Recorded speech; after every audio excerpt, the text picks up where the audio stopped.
Just waiting for the YouTube link. Yeah, good morning, everyone. Welcome to CAHN Health Hour. As many of you are aware, this is a weekly session we run. You know, we've been doing this since the beginning of May, and we're always really delighted for the YouTube link. Apologies. Yeah, we're live streaming onto YouTube as well. But, you know, good morning once again. We're really delighted to have you all. We know they are friends of, you know, our guest speaker today who have joined us. So welcome to the Caribbean African Health Network, working right across Greater Manchester. We work with churches, we work with community groups with a single objective of improving, you know, the health outcomes for Black, you know, people. So, you know, by that meaning Caribbean and African community. I'm sure many of you are aware there are lots of stark health inequalities that we experience as a community. And, you know, COVID-19 has shown a light on some of those health inequalities as well. So we're really delighted and very, very grateful to all the GPs and consultants who give their time and they've been doing this since the beginning of May, every Saturday morning, taking a particular topic, engaging with our community. And we've seen tremendous outcomes, you know, from those sessions. So this morning, we're really delighted to have Dr. Joyce Ame, who is a GP in Manchester. Well, yeah, but also she's part of Audacious Church in Salford, and she'll be sharing with us about, you know, healthy lifestyle, especially during this pandemic when there's so much doom and gloom. So Dr. Joyce Ame, thank you once again for giving your time at short notice, and over to you. Oh, thank you, Charles. Thank you. It's a great pleasure and privilege actually to be asked to give a presentation. I do believe that, you know, sometimes there needs to be improved communication between medical specialists and the general population. There's a lot of misinformation out there. So I think these kind of talks are very helpful, very beneficial. So I'm very pleased to be on here. So I was mandated to give a talk on developing a healthy lifestyle during a pandemic. So that's what I'll be talking about now. But before we start, just a little bit about who I am in case you don't know me. As Charles mentioned, I am an NHS GP. I'm working in a practice in central Manchester, which is very diverse ethnically, and also lots of deprivation, but also lots of good stories from patients as well there. I'm an aesthetic doctor. I am the medical director of a private clinic in Didsbury called the Cosmetic GP Clinic, where I perform non-surgical treatments for a variety of skin conditions, such as acne, pigmentation, hair loss, rosacea. And I'm also a lifestyle physician, and it's based on the fact that I'm a lifestyle physician we're going to have a talk this morning. And in addition, but by no means less, I'm a wife, I'm a mother of 3 children, and as Charles mentioned, I'm an active member of my church. I absolutely love my church, Audacious Church in Manchester. Okay, so what is lifestyle medicine?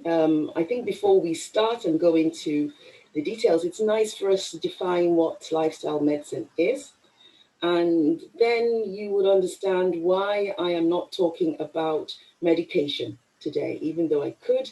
Today, we're going to be talking more about lifestyle medicine. So before we start, it's good for us to understand what lifestyle medicine is. Lifestyle medicine there's so many definitions out there.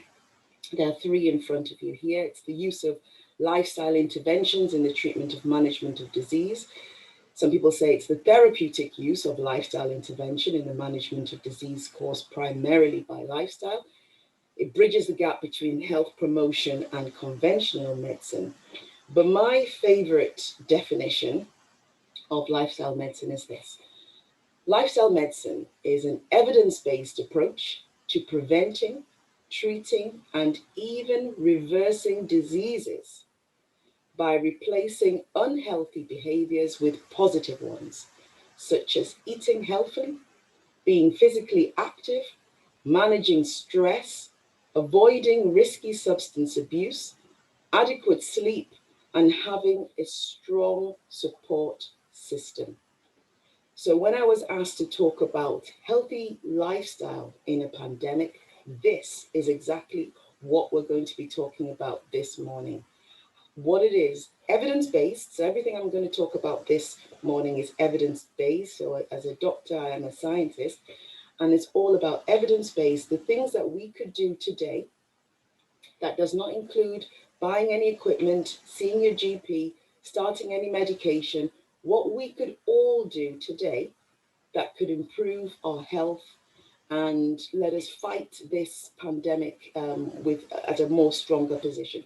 Because we hear in the news lots of deaths, people unfortunately are losing their lives. But on the flip side, there are many, many, many more people who are getting in contact with the virus and are recovering. So we want to be in the latter. We want to be the ones that in a pandemic, we are stronger. We can recover from it if we do get in contact with it. So lifestyle medicine is all about what sorts of approaches we could use to fight this disease in a more holistic pattern. So that's what we're going to be talking about, if that's okay. Okay, so this is the wellness wheel. Some of you might have seen it before. And when we're talking about wellness, we are talking about this 9 different aspects of wellness, okay? And it's not enough to just focus on one. If you're looking at wellness in a holistic pattern, we are looking at all these different aspects: spiritual health, emotional health, intellectual health, physical, social, environmental, and financial. Now, I'm not a financial advisor, so I'm not an accountant, so I will leave those to those who know more. I will be talking more about the physical aspects today and briefly talking about the emotional aspects as well. So, but this is the wellness wheel. And in order for us to have good wealth and health, good health and wellness, we need to have a balance in all those aspects of our wellness. Okay, and it's just a nice tool, the wellness wheel. It's a nice tool that visually shows us the different components that make up our overall health. And I know this is the Health Network Hour, so we'll be focusing mainly on the physical, but be aware that it's all different aspects that we need to be focusing on today. All right, so let's start with our eating habits or nutrition. What to eat, when to eat, and how we eat. I will not be using the word diet in today's topic because I don't think diet is in any way helpful. Because how many of us have been on a diet and how many of us have failed? A diet is a short-term thing, and unfortunately we do know that not all diets are effective. Some can be downright harmful, and they are not irreversible. So you might go on a diet, lose weight, but you might go back. So it's all about looking at healthy habits, something that we can do every single day, looking at our nutrition, and you still get the benefits of weight loss and improved immunity. So we're going to be looking at that. We're going to be addressing what to eat, when to eat, and how we eat. And I'm not trying to invent the wheel this morning. I think there's so much that I will be saying today that is actually common sense. But there might be something that you could pick up and start using today. So just bear with me. And if there are any questions at the end, there may be some things that I might mention today that you've never heard of. We'll talk about that in great detail at the end. So just bear with me. Okay, so we'll start with what to eat. 6 rules, very easy. And whatever we're doing, if we hold on to these 6 little items, like I said, it's not a diet, these are our habits, I think we will do much, much better. What to eat? We need to eat the colors of the rainbow. So rather than just eating a food that is bland and white, let's look at incorporating different colors to our meal. So what does that mean? So we're looking at reds. What foods are red? Tomatoes, peppers, strawberries. Looking at our greens. Greens, yes, our vegetables, peas, broccoli. Yellows, our peppers. We're looking at our purples, sweet potatoes, our blues, blueberries, oranges, carrots. You know, we're looking at the different colors of the rainbow, and let's try and get as many colors in each meal. So let's think back to a few hours ago. If you have had breakfast, what did you eat? And what colors were in that meal? And is it possible for us to have, incorporated a different color in that meal? I don't know what you ate, or if you have eaten, but that's something to look at. So first of all, I'm not telling you what specific food type, but I'm telling you, look at the colors of the rainbow. We're also asking you to look at nutrient-dense food. So what does that mean? What is a nutrient-dense food? Nutrient-dense means a food that is full. It contains an abundance of nutrients, vitamins, minerals, fiber, but not excessive in calories. Okay? Nutrient-dense food. And to be honest, the best nutrient-dense food, meat and vegetables. They contain a bountiful amount of your vitamins, bountiful amount of nutrients, and not so much with our calories. Fiber filled. So what is fiber? Because you go to the doctor with constipation and say, oh, increase your fiber. But do we really know what fiber is? And if we can include fiber with every meal, then that is also very helpful. So fiber basically means roughage. It's the part of the food that is not digested, that your body can't digest. It passes through the body undigested, and it keeps your digestive system clean and healthy. It helps you to ease your bowel movements, and as you're moving your bowels, you're getting rid of the waste product, getting rid of the harmful carcinogens out of the body. So making sure that we're eating food that are high in fiber. Healthy fats. Now, this is particularly for the women on our platform. We do need our healthy fats, especially our avocados and olive oils, because I don't know whether you're aware, but our hormones, like I mentioned for women, our hormones, the backbone of our hormones are fats. And if you're going on a low fat diet, you might find that your hormones become a little bit unbalanced because fats are the backbone of your hormones. Your estrogen, your progesterone, they all have the same precursor as your cholesterol.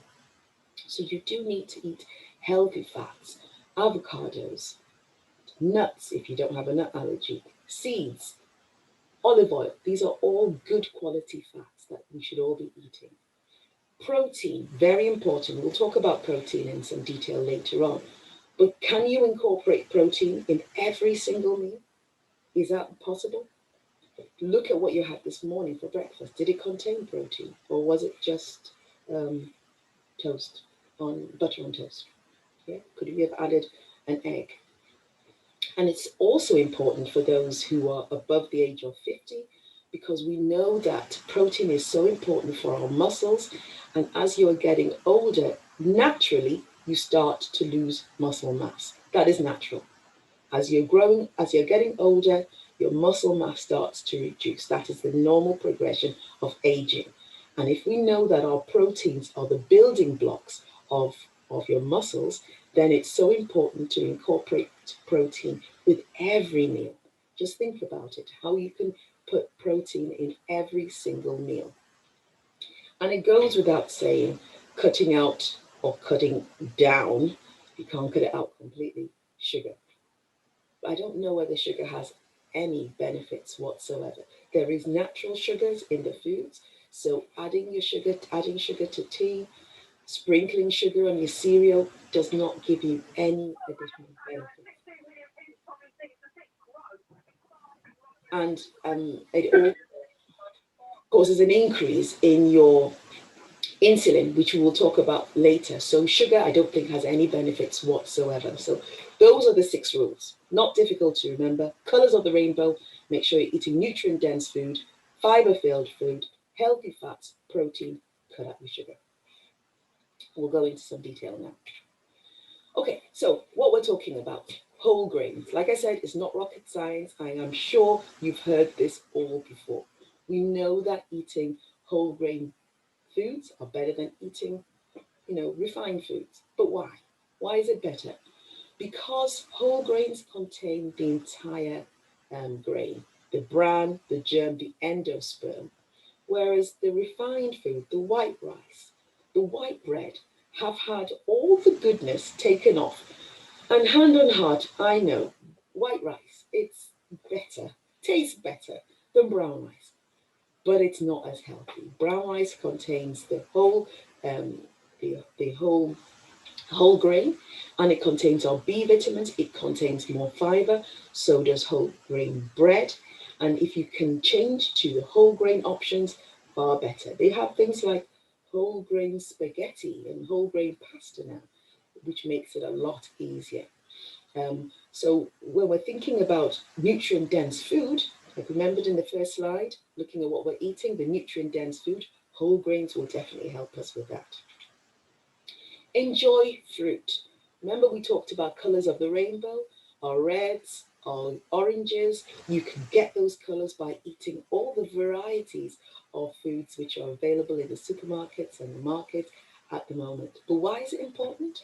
Because we know that fruits are a fantastic source of minerals, vitamins, enzymes. They contain certain chemicals that help to fight malignancies, heart disease, high blood pressure, just by eating, increasing your fruits alone. In fact, there is I said I wasn't going to use the word diet, but there is a dietary option called the DASH diet. If anybody's suffering from high blood pressure, I would recommend they look at the DASH diet, DASH. And those are the dietary approaches to stopping hypertension. And one of the recommendations is that you eat more fruits and eat more vegetables. So the DASH diet does include that. Eat greens. I only got the statistics from the US. Apologies for that, but in the US, the diet is relatively similar to the UK. Only 9% are eating recommended daily amounts of vegetables. We talked about the colors of the rainbow earlier. Vegetables are an easy way to us to get our greens in there with our broccoli, our spinach, our kale, and that will be our green aspect. We know that vegetables are packed with nutrients. Remember, nutrient dense food at the earlier side, high in fiber and low in sugar and calories. They can help lower blood pressure. They are also mentioned in the DASH diet, like I mentioned earlier, reduce the risk of strokes and also some malignancies. They help with the eye and digestive problems, and they are what we call the low glycemic index foods. And what I mean by that is they help the release of sugar slowly, so you don't get the spikes in insulin. We will talk about insulin in great detail later on. And that's not good for us. That develops insulin resistance, and that makes it harder for us to control our weight. So vegetables are really, really good for that. Protein. We mentioned earlier, we need to eat a lot more protein. Try to incorporate protein with every meal if possible.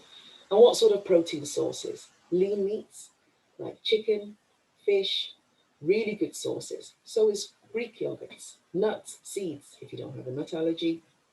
And as mentioned earlier, the goal is to really try and have some protein with every meal. Protein is also nutrient dense. It's great for muscles, it's great for skin, it's also great for those who are getting older.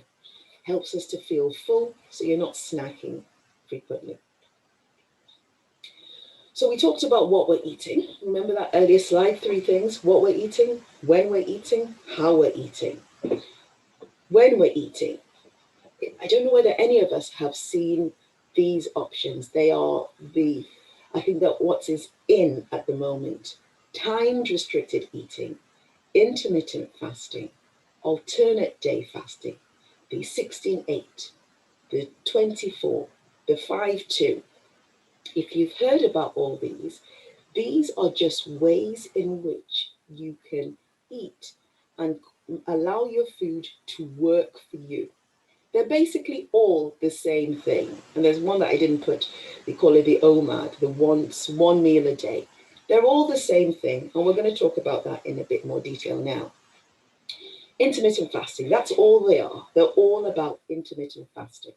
What is intermittent fasting? Intermittent fasting is a way in which you divide your day into 2 windows. You're either fasting or you are feasting, and that's it. At the moment, the average person will wake up in the morning, have a breakfast, then around 10 o'clock, they'll have a mid-morning snack, then they'll have their lunch, then they'll have the midday snack, then they'll have their evening meal, and finally they'll have a bedtime snack, okay? So the whole waking time, they are eating, they are having something to eat. The problem with that is every time we eat, especially foods that contain carbohydrates and sugar, we have a spike in insulin. That's normal. That's your body's response to food in your stomach. And insulin is a hormone which allows sugar to enter the cells. It's needed for energy. The problem is if you have excess sugar, that is going to be converted into fat. So when you are eating, you've got this up and down pattern of insulin release on a regular basis, and the excess is being converted into fat because we don't need so much. Every time we eat, you have a release of insulin causing, so insulin actually is a fat storing hormone. Think about it. Whenever you have an insulin spike, it stores fat. So you have a release of insulin when you wake up in the morning, you have your breakfast, a release of insulin when you have your mid-morning snack, another release when you have your lunch, another release with your midday snack, another release when you have your evening meal, and then before you go to bed, you have your final release. It's always up. So you have high levels of insulin constantly. What intermittent fasting suggests we do is that we reduce the number of hours in a day that you're actually eating. And that's all. There are various schemes, like I mentioned in the previous slide, out there, but the commonest one is the 16-8. And we'll look at that here. This is the 16-8. So the 16-8 means you go to bed, you have your last meal, your last food at about 8 o'clock at night. And then you don't eat again until 12 o'clock the following day. From 8 o'clock tonight in the night to 12 o'clock, most of that time you'll be asleep anyway. And then when you wake up, you only have something like water, black coffee, black tea, herbal teas until 12 o'clock. And then you start to eat until 8. So in a 24-hour period, you're eating for 8 hours. I hope I'm making myself clear. You're eating for 8 hours and you're fasting for 16 hours. So if we look at this is the slide. Your fasting window starts at 8 o'clock at night. Then you don't eat anything until 12 o'clock the following day. And then you start to eat. What you're eating is the same rules as we mentioned before. Fiber-filled, nutrient-dense, colors of the rainbow protein. That doesn't change, but it's the number of times you do eat in a day that matters. And during that feasting window, that's when you have your spike in insulin. What are the benefits? Are there any benefits? Absolutely. We talked about insulin. Every time you're having this up and down spike in insulin, you will start developing insulin resistance. Have you been told that you're type 2 diabetic or pre-diabetic, or you've got polycystic ovaries, or you're obese? All these things have a link with insulin resistance. So there are big benefits with fasting. It will aid with weight loss because you're not eating so much. And because your insulin levels are low, remember, insulin is a fat storing hormone. So if your insulin levels are low, you're not storing so much fat, your weight will come down. You have increased energy, surprisingly, because your body doesn't have that spike of glucose all the time. It starts using ketones, which is really good for brain health.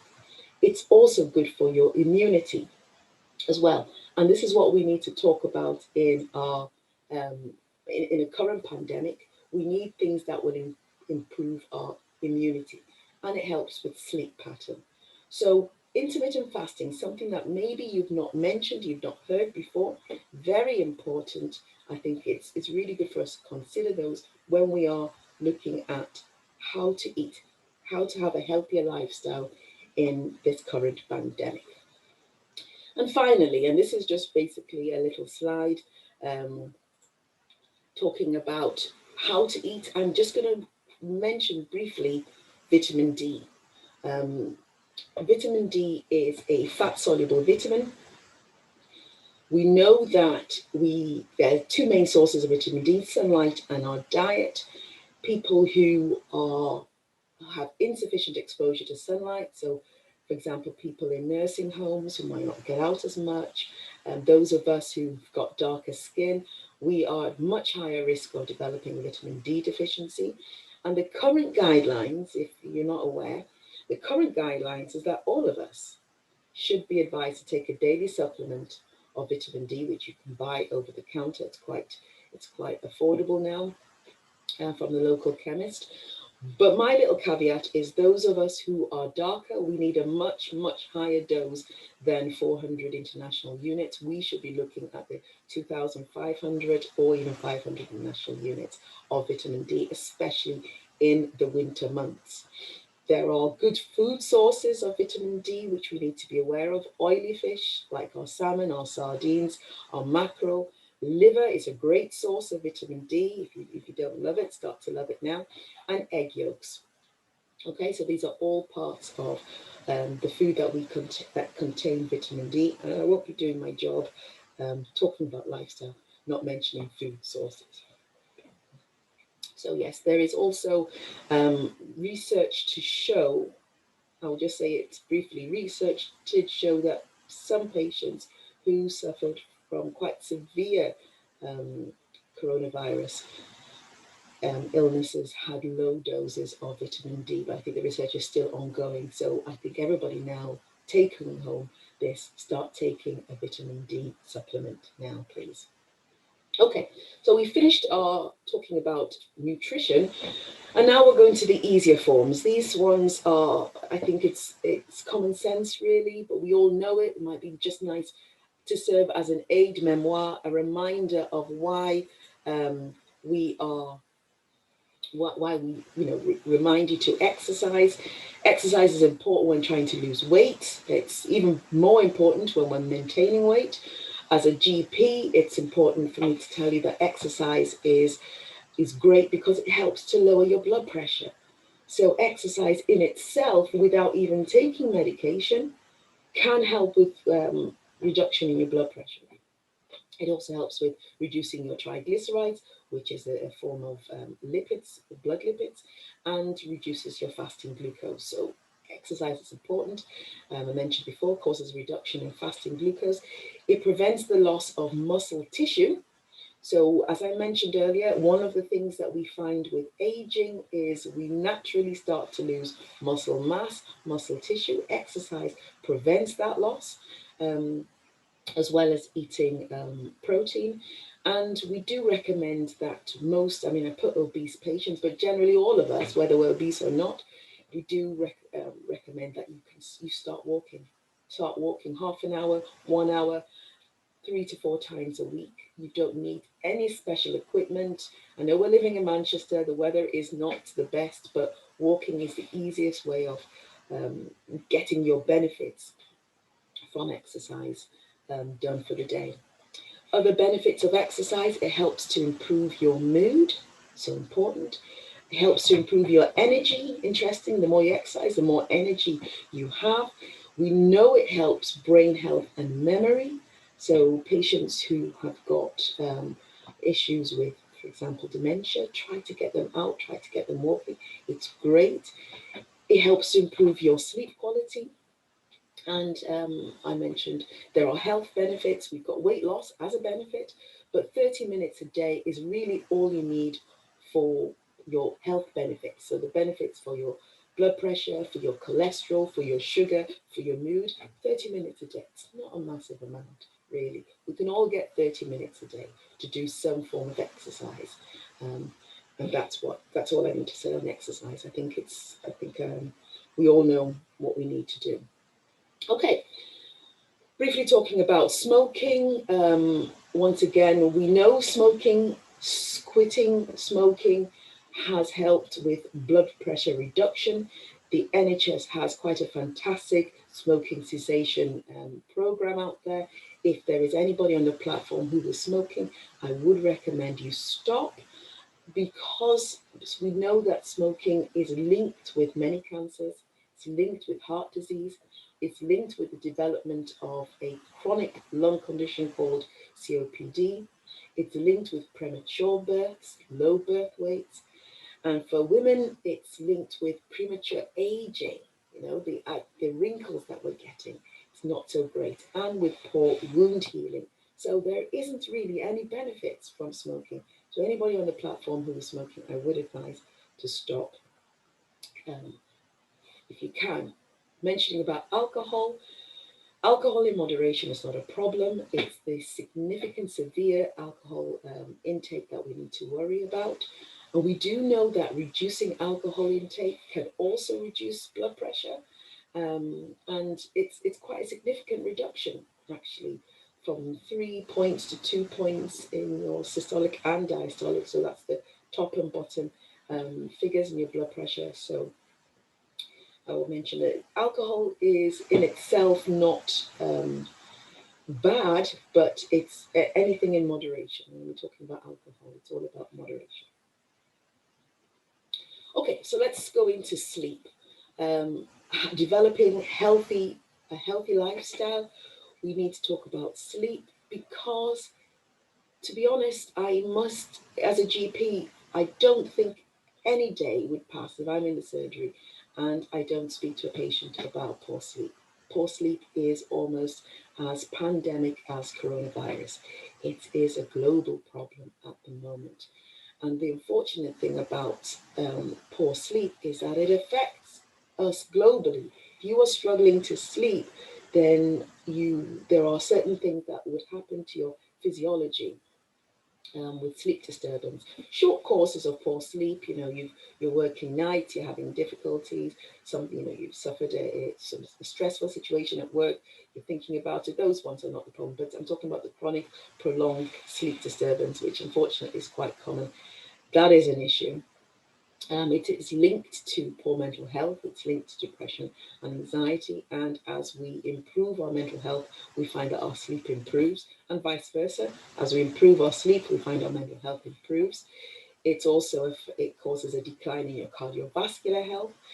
Talking about pandemics, we know that poor sleep increases our stress and therefore increases our risk of infection. And I don't know whether you're aware that it actually increases your risk of obesity. And there is a link between sleep disturbance and the development of type 2 diabetes. So it's important that we get good quality sleep because of these things. So how do we improve sleep? Once again, a lot of it is common sense, but it's not easy. Try to get what we call good sleep hygiene. Try and go to bed at the same time every day. Apologies if you work shifts, it might not be so easy. But for those of us who don't, then try and have a daily routine. Get up in the morning, go to bed roughly around the same time every day. It does help with your sleep. Get some sunlight every day. Increases your vitamin D levels, and as we mentioned earlier, that will help your sleep. Limit technology before sleep. So lying on your bed and going on Facebook is not going to help your sleep pattern. And in my house, for example, I don't take my phone upstairs. It's downstairs in the kitchen charging. Avoid caffeine after lunchtime. So did you know that tea and coffee, they have a half-life of 4 hours? So if you are drinking tea and coffee caffeine is a stimulant. So coffee, tea, they are stimulants. They stimulate your brain. They keep you alert. So if you are drinking coffee in the evenings, it may affect your sleep. I don't drink coffee after 4 p.m. Because of that. If I do, I won't sleep. Getting regular exercise is very helpful.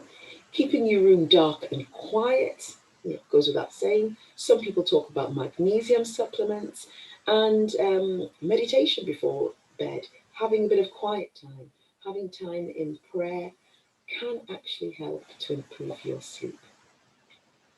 Okay, and tying in with sleep is stress. So if you're not sleeping very well, you very obvious, automatically become stressed. and vice versa. If you're very stressed, you find that your sleep pattern may disintegrate, and the two work hand in hand.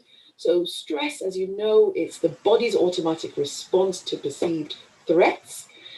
Coronavirus is a big one, so we're all a little bit more stressed than we were this time last year just because of this pandemic. There is good stress, which, exams, driving lessons, me having this presentation. There is chronic stress, like emotional work-related stress, family stress.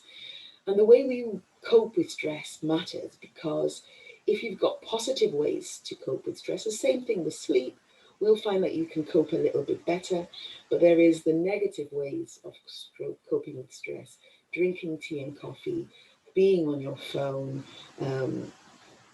risky behaviors like alcohol, drug taking, and unfortunately that becomes a vicious cycle. You can't get out of it. Stress affects the entire body, just like poor sleep does. In fact, the two slides should be the same. It affects your immune system.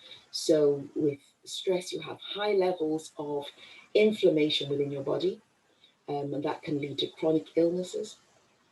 You have a release of acid within your stomach, leading to peptic ulcers, inflammatory and irritable bowel disease. It can cause breakouts, acne. If you're somebody who suffers from eczema, it can cause flare-ups. Same thing with psoriasis. You get irritable, can't sleep, like I mentioned earlier. You get headaches, can affect your heart. The list is on. I'm not here to talk negatively, but stress is not great. Chronic stress is not good for our bodies in any way, shape, or form. And stress reduction is so important, similar to what we talked about with sleep. It's what we are, it's all about lifestyle. Stress reduction methods like eating healthily, reducing your sugar intake, because that causes an increase in your insulin, making sure you are drinking, because actually fluid restriction, dehydration in itself is a stressful state of the body. Exercise, like I mentioned before, get out into the sunshine or in the autumn air, like we are in Manchester. It's really good for you. Exercise is great. Meditation, prayer, quiet time on your own. Prioritize sleep. Make sure that you put that on your list of priorities. And practice deep breathing to just help you calm you down, help with your stress, and talk to somebody about stress. Okay? As a GP, it will be remiss for me not to mention, if you were talking about healthy eating, that there are programs within the NHS that help us.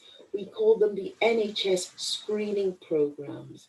And there are actually 11 of them that are being rolled out on a regular basis. And I would encourage us all to, if you get a letter, to get involved. Go for your screening. It is a screening program. So what it's looking for is evidence for illness in the future, so they can treat it before it becomes a problem. So screening is so important. And like I mentioned, there are 11 of them. Majority of them occur in childhood. So you have the neonatal eye screens, you have the baby checks, you've got the hearing checks. Quite a few of them happen in childhood. But the ones I wanted to mention this morning are the ones that affect the adults and the ones that you should all be aware of. You've got the abdominal aorta aneurysm screening program. So basically, an aneurysm is a thinning, a weakening of the abdominal aorta. The abdominal aorta is that massive vessel that runs throughout the body. And as you get older, especially in men, it can get weak. And if it ruptures, it's deadly. You can't survive a rupture. So there is a screening program to monitor, to check if you've got an aneurysm. And that happens from men above the age of 65. Get that done. If it can be picked up, it can be repaired. You've got the diabetic eye screening program for the diabetics amongst you, to see if to pick up, because diabetes can affect your eyes and can lead to blindness. If you're not aware of it, it can. So there is the eye screening program, so they can treat anything that is developing sooner rather than later. We've got the bowel screening program for men and women from the age of 60, and that will be sent in the post. You need to put a little stool sample on, and that is picking up any evidence of bowel cancer, because if the bowel cancer is advanced, it's harder to treat. Picks it up earlier. We've got the breast screening program for all of us women. Once you reach the age of 50 and onwards, you will get a letter in the post to go for a mammogram to see if there's any abnormal signs there. So I encourage women to go for that. And finally, we've got the cervical screening program. And it's amazing how many women are not going for that screening program. Honestly, it can save a life.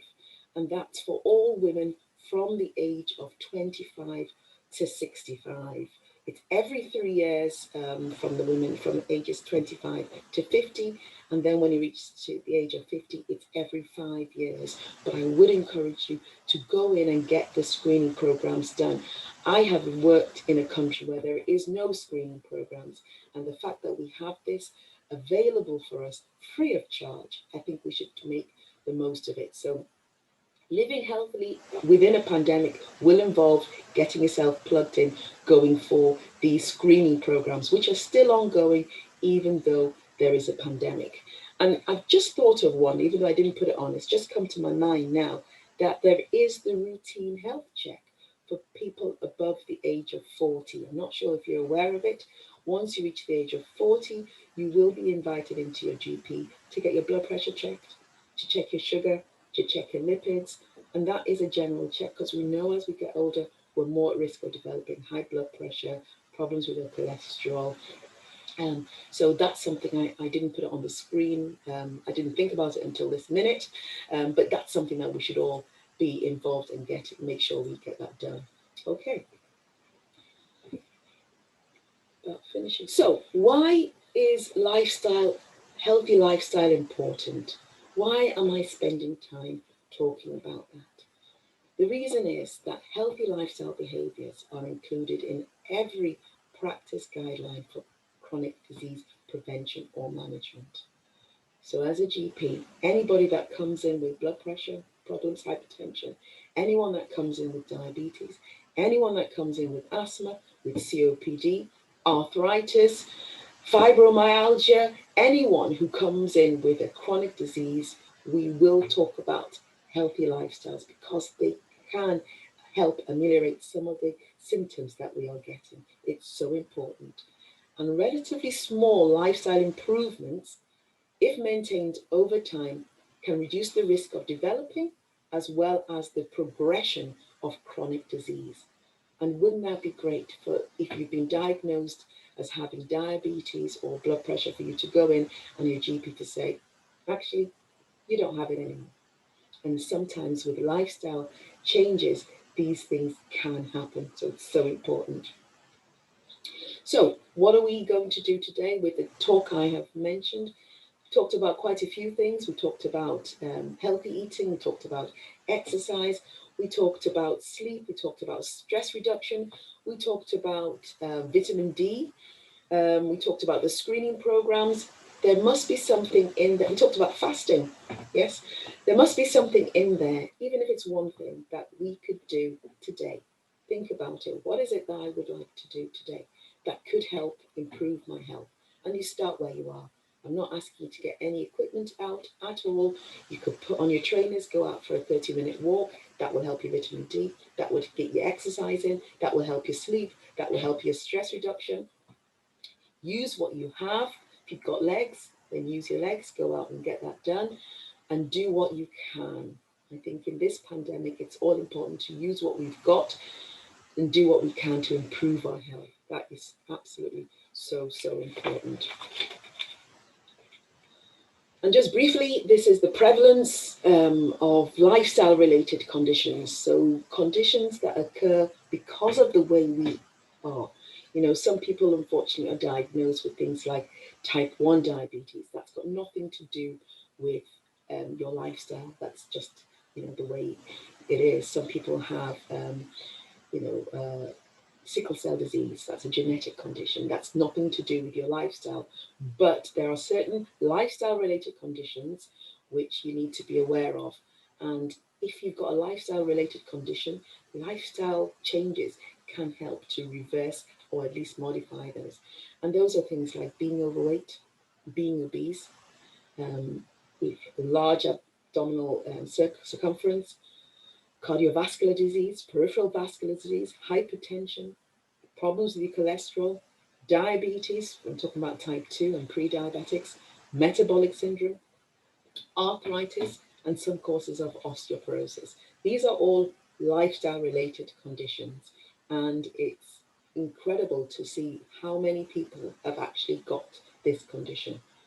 Talking about diabetes alone, 1 in 8 would have diabetes. There's more than 8 of us on this platform, so that will tell you how many people on the platform would have diabetes. 1 in 3 have pre-diabetes. So that tells you a lot of the lifestyle conditions are prevalent. And I think that's it. So thank you very much for listening. It's been a whistle-top talk. I know I've said a lot of things, so apologies if I do speak very fast. That's my natural nature. If you've got any questions at all, I am here to answer them.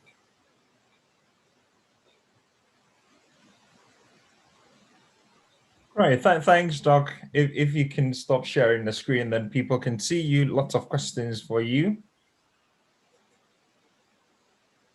Right. So if you have any questions, you can put that in the chat box or use the raise hand feature, or you can put in the chat box that you want to ask questions and I'll unmute you. You can send me some questions have come in privately as well. So Dr. Ahmed, there's a question, about, why don't GPs offer vitamin D test as part of the health screening program if it's so important, especially for the black-skinned people who are more likely to be deficient?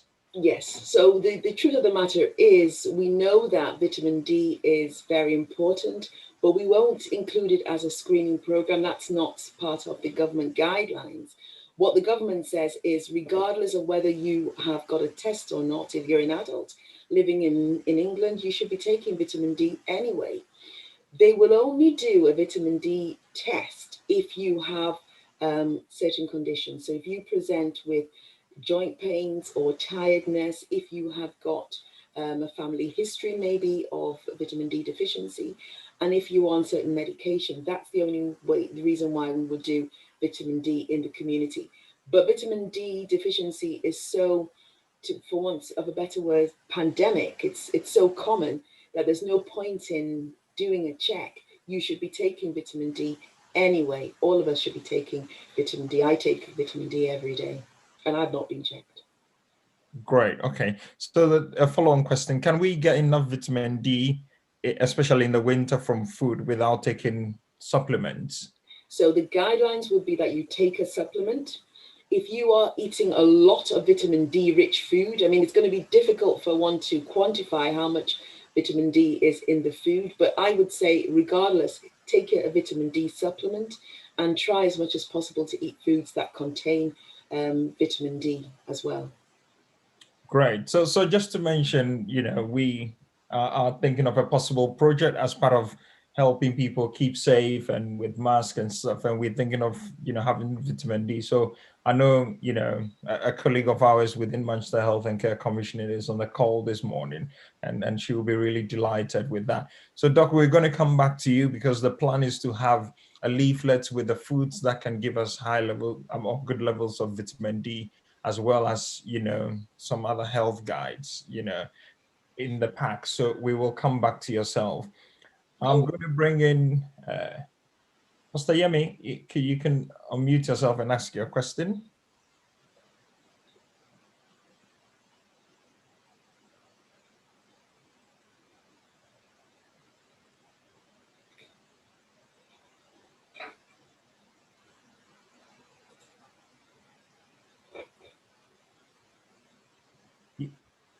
Yemi Odularu. Right. Okay. Well, whilst we wait for that, someone is asking, can you have a plant-based alternative to milk, such as oat milk, with your coffee during your fasting window? So there are two schools of thought when it comes to fasting. You have what we call clean fasting, and that's what I believe in. And then you've got what we call dirty fasting. And with the dirty fasting, people do add milk and sometimes even butter to their coffee. Oh, that's weird. But my advice would be to try and stick to the clean fast. That's what I recommend. That's what I practice. And that means you don't have anything, because what we don't want is, whilst you're fasting, to have a release of insulin. So your milk in your coffee might actually trigger a release of insulin. And if it does, then there's no point in fasting. People add butter to their coffee. They call it the bulletproof coffee. I've never done it, but people add butter to their coffee. And because we know that fat, interestingly, does not cause a release in insulin, but I would recommend clean fasting. So during your fasting window, black coffee, black tea, water, and nothing else. Thanks, Doc. Okay, hello. Yeah, I've just unmute now. Can you hear me now? Yes, we can hear you. Yeah, I've been trying to unmute. This is regarding intermittent fasting. So my question is, for someone who works in the world, how could they practice intermittent fasting? So, because what I heard is like when you eat last 8 o'clock and in the morning, 12 noon eat. But if you have to be at work, stressful work, busy work, how do you practice intermittent fasting? Thank you for that, Pastor. I mean, that's a very good question. And the beauty of intermittent fasting is that you can move your fasting and feasting window to whatever suits you. So that was just an example I showed when Okay. you stop your fast at 12 o'clock, but you could stop your fast earlier. You could start eating at 7 o'clock in the morning and stop eating at 3 o'clock in the afternoon. It's entirely up to you where you put your feasting window, okay? Because people have, Okay, yeah. some people work nights, so whereas most of us are sleeping during the night, they're working, and thank God for you that's working in the night. But and so it's entirely up to you how you do your where you start your fasting window, where you end your feasting window. It's completely up to you. There were different things I mentioned on the slide when it comes to intermittent fasting. I talked about the 5-2, but I didn't go into much detail about the 5-2.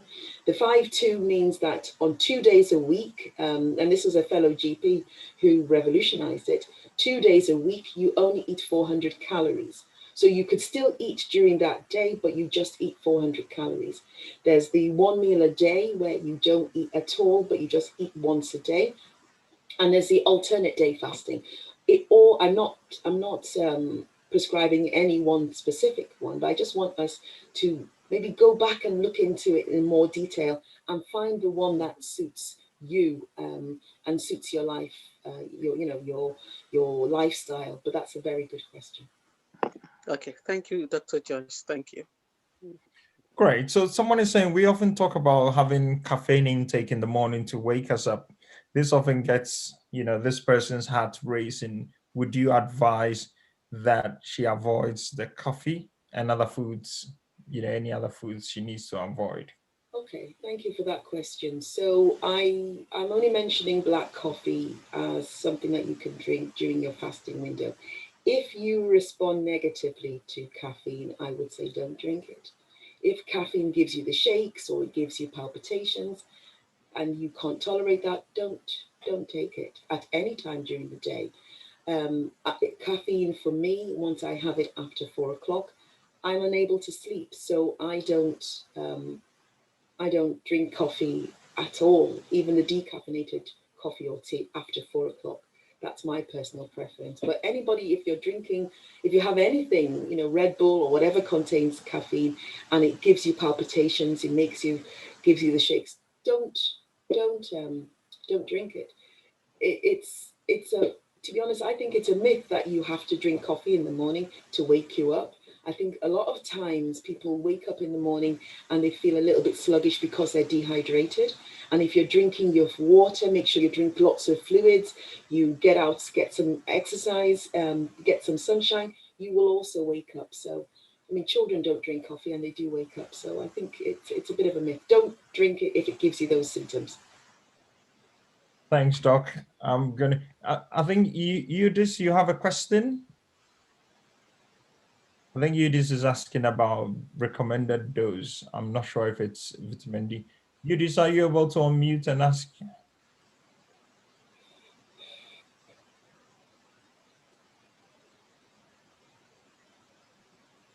Yes, for vitamin D. I'm just asking for the recommended dose for vitamin D and what type. I know there are several over-the-counter types. Which one is the best? So what do you take, for example?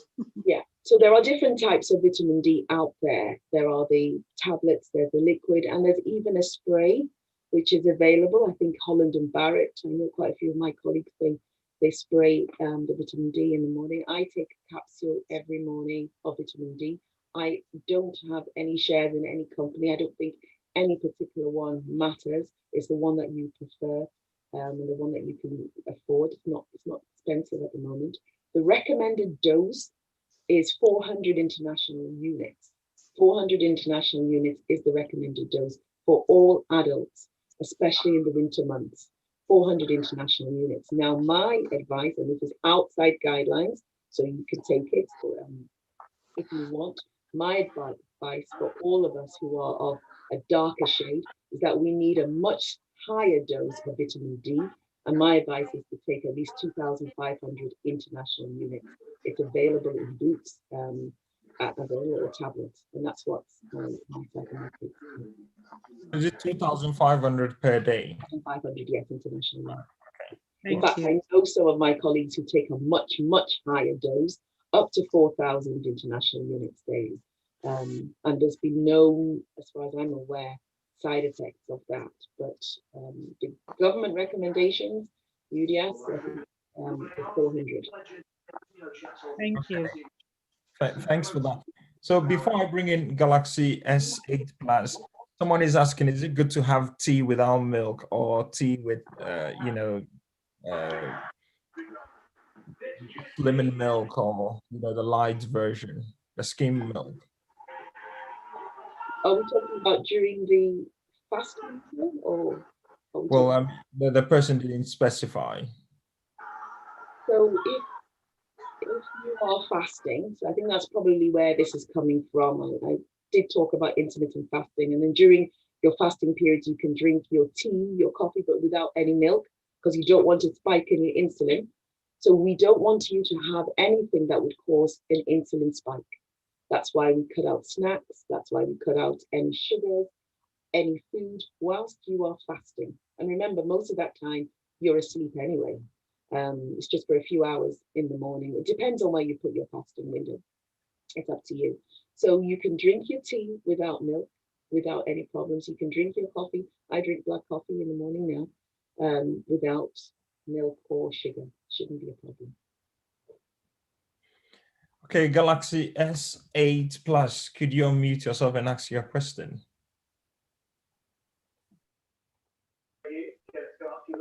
Hi, can you hear me now? Yes, we can. Yeah. How do you, I'm not trying to lose weight, but I'm trying to stay motivated. How do you do that, with the exercising? How do you just keep on top of it? I think motivation is going to be a topic on its own. How do we stay motivated? Motivation sometimes can be, it can be hard. I feel sorry for all those university students, bless them, who are sitting at home and doing all their courses online. How do you keep motivated in anything with diet and exercise? I think sometimes it's good for you to write the reasons why you are doing it somewhere that you can see it. So if you have a diary, write it on your diary or put it on your fridge, put it on your mirror in your bathroom, where you could see it. Write the reasons why you want to do what you want to do. Otherwise, you won't achieve your goals. To get a goal, you've got to make sure that goal is an achievable goal, but it's a goal that is visible. So I think it's important for you to have the reasons behind. So when you're feeling a little bit down, oh, I don't want a glass slide, you look at it and you think, well, I know why I want to do it. I want to lower my blood pressure. So have a good goal. You've got to have the why in anything that you do. What is the reason why I'm doing this? So I think making sure that your goals are achievable and visible, putting it somewhere that you can see. And then also it helps to have we call them accountability buddy, somebody that you could call, somebody that knows what you are trying to achieve and supports you, so that they can pick you up on the days that you are feeling a little bit, unchallenged. And they could say, okay, come on, let's go out. And that's why some people, when they have a personal trainer in the gyms, they tend to do better, because that's all the personal trainer is doing, is just being an accountability buddy for them. And sometimes that's what you need. If there is somebody in your neighborhood that can go out for walks with you, it's unlikely that you will say no if the person's knocking on your door in the morning, even if you don't feel like it. And then when you start, you feel a lot better. So those would be the advice I would give. Thank you. Thanks, Doc. There's a question. If you're on a small dose of medication for hypertension, is it possible to reduce your blood pressure with lifestyle changes and come off the medication? Absolutely. That's a simple question.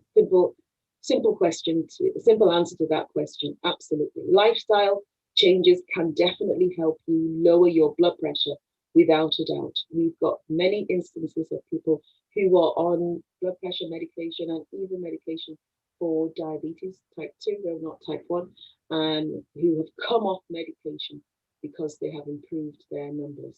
So absolutely.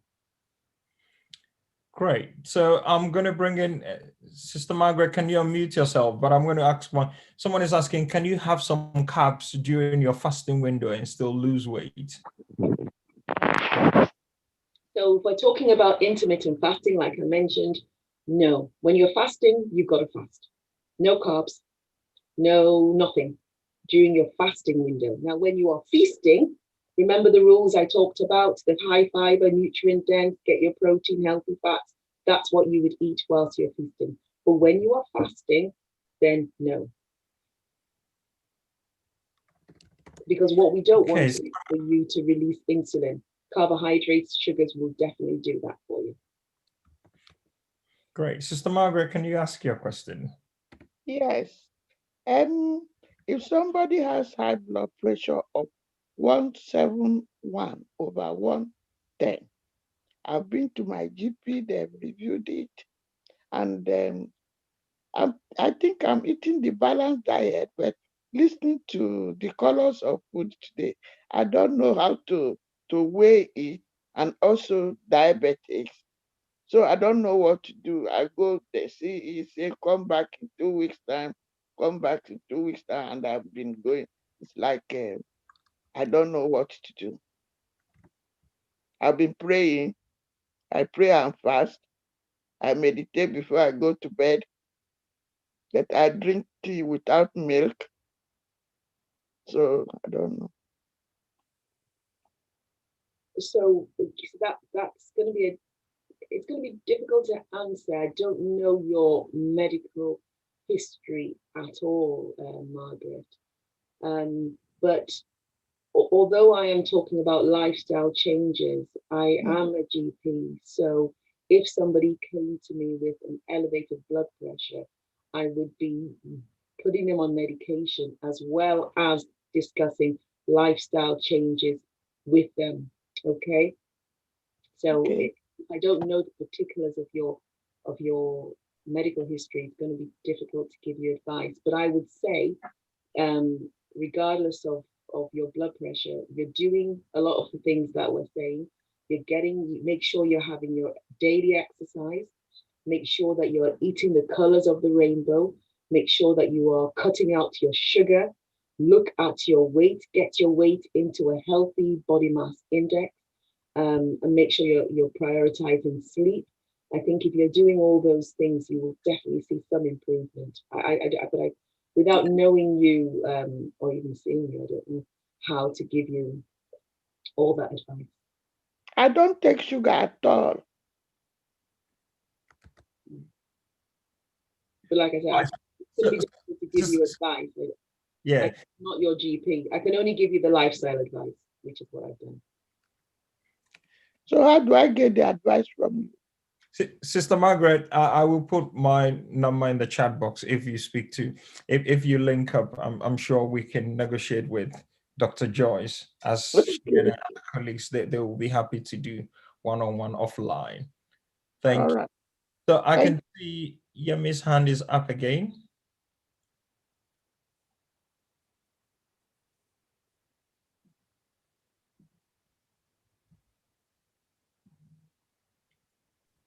So Yemi, do you want? Yes. Yeah. Hello, can you hear me? Yes, we can hear you. Yeah, okay. Yeah, just a quick question again. You said you can't take carbs when having intermittent fasting. Well, I want to ask, can you have protein milkshake during intermittent fasting? Protein shake? Yeah, that's a good question. So like I mentioned, there are two schools of thought. Some people do what we call the clean fast, and that's what I would recommend. And when you are doing the clean fast, you do not put anything else in whilst you're fasting. So it's water. If you have to drink black coffee, I do, black tea, even some of the herbal teas that you buy. If it's the plain herbal teas, just peppermint only, that's fine. But if you look, some of these herbal teas have flavorings and they are sugar, so you don't drink those. So you just got to make sure it's clean.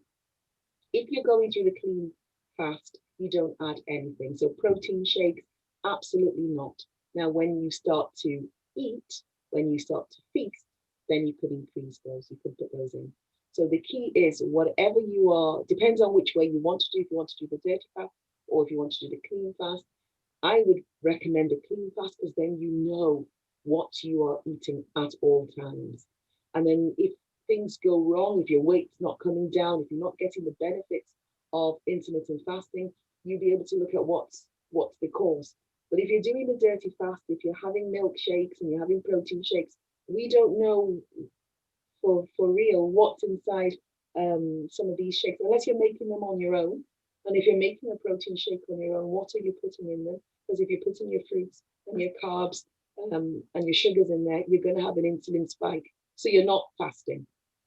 So I would recommend, if you're fasting, and try and look at ways in which you can do a proper fast. If you're struggling in the morning because you're at work, then you can stop your fast a lot earlier and then stop your feasting earlier. So some people start eating at 7 in the morning and they don't eat again from 3 o'clock in the afternoon because of work and all that. It's entirely up to you.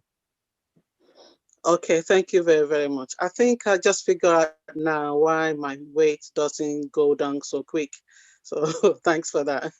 Yeah, sometimes it's not obvious, but when you start looking at your actual lifestyle, you will start to see where you're going, where you could improve. Not that you're going wrong, but it's just about improving. Yeah. Sometimes when it comes to weight loss, you lose weight immediately, then you go into a plateau. And then when you're on the plateau, you need to make another adjustment before you get to your target weight. So maybe you're in the plateau, you need to make another adjustment. But yeah, go for the clean fast. That would be my recommendation. So whilst you're fasting, you're just drinking your water, having black coffee if you need to, having your herbal teas, as long as it's got no added additions, plain herbal tea, and that's fine. Great. Fantastic. Thank you very much. Yeah. Yeah, thanks for that, Doc. We are about to wrap up. For those who have been asking about videos for today's session, I've put the link in the chat box. It's available on CAHN's YouTube channel. We would also kindly ask Dr. Joyce to share the slides. So if you need the slides, please drop us, send us your email. You can send us privately in your chat box to any of the co-hosts, or to myself. So Doc, I think about 2 more questions. One is, what's your view on red meat and health in general? Is there links to diabetes and hypertension? And you talk about moderation. So is there anything you would suggest we avoid? I am a meat eater, so I think there are schools of thought out there that would recommend people go on a plant-based diet.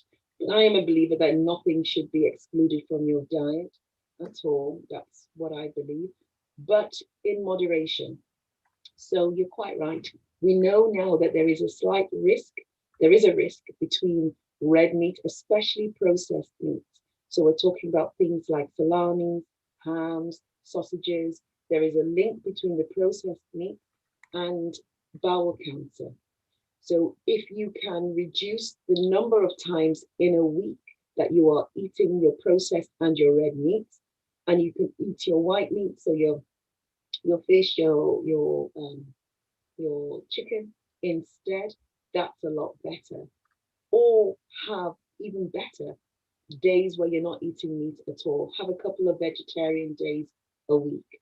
But I don't believe in removing any food group completely from your diet. I think all food groups have their benefits. So yes, you eat your meat, but you don't have to eat it 3 times a day, 7 days a week. Great. So for those of you who've joined us for the first time, welcome to the Caribbean and African Health Network. These sessions have been running every Saturday morning between 11 and 12. We usually go over the time because of the questions that we want, our consultants and GPs to answer. So next week we will be back on. We'll be looking at cardiovascular diseases and COVID-19. And then on the 28th of November, it's about women's health, fibroids, menopause. We're going to have Dr. Patrice Arthur coming back on the 28th, and next week it will be Dr. Kamara. But Dr. Joyce, before you go, there's a popular request that you repeat this in December. So we're going to have you either the first or second Saturday in December. And, we will take your closing remarks now. And then for those who have also, those who attended the one on skin, we will have a repeat session on the last Thursday of November from 8 p.m. in the evening. But then I'm hoping, Doc, there has been requests as well. There's real interest in what you do with women's hair, and some of the other things. So we hope the next session will be on the lifestyle, and then the subsequent one will be on women's hair, hair and all those stuff. Any final words from yourself, Doc? So you put me on the spot, Charles. I'm just going to say thank you for inviting me. It's been an absolute pleasure being here and just talking about something that is very dear to me. Lifestyle medicine is not what we were taught in medical school. I've had to do my own research and have my own qualifications in this. So it is something that is new, something different, but it's something that we can all do. Nothing needs to be a death sentence. And I think, especially when it comes to the pandemic, we owe it to ourselves to improve our health in any way we can, but without buying expensive equipment and paying exorbitant amounts on medication, but looking more intentionally in what we are eating and how we live our lives from the minute we wake up until the minute we sleep. So that for me is more important. So thank you for having me. Dr. Joyce Amil, we're really, really grateful once again for you giving time. We will arrange for the off-call conversation, and then, we will get a date that we can share with, our community. But once again, thanks for your time. So to everyone, please look after yourself. We all hoping with the lockdown restriction that the rates, in COVID-19 are coming down, but we know also there are some stark, data that we're seeing. So, sadly, there's increasing rates in the Black African community, and for our Black Caribbean for our Caribbean community, sadly, if you end up on ICU, 56% of those people sadly pass away. So please look after yourself. We have a helpline, that anyone will answer. We have a counseling service. If you stress, if you want to talk, if you need information, advice, Doc, the other thing I forgot to ask, I have a friend who sadly has got COVID, and I was really heartbroken. People are using steam, they're having garlic, they're having onions. I know there has been a fatality here in Manchester as a result of that. So what advice could you give if someone is self-isolating? We know unless people have gone into hospital, there's no treatment, but what can you say before you leave?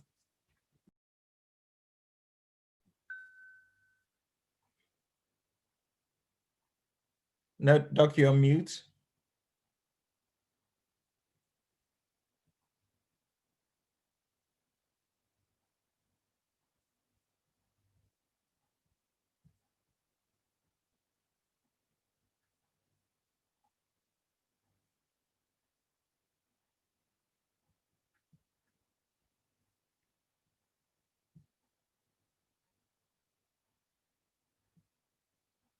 Doc, it looks like you're on mute.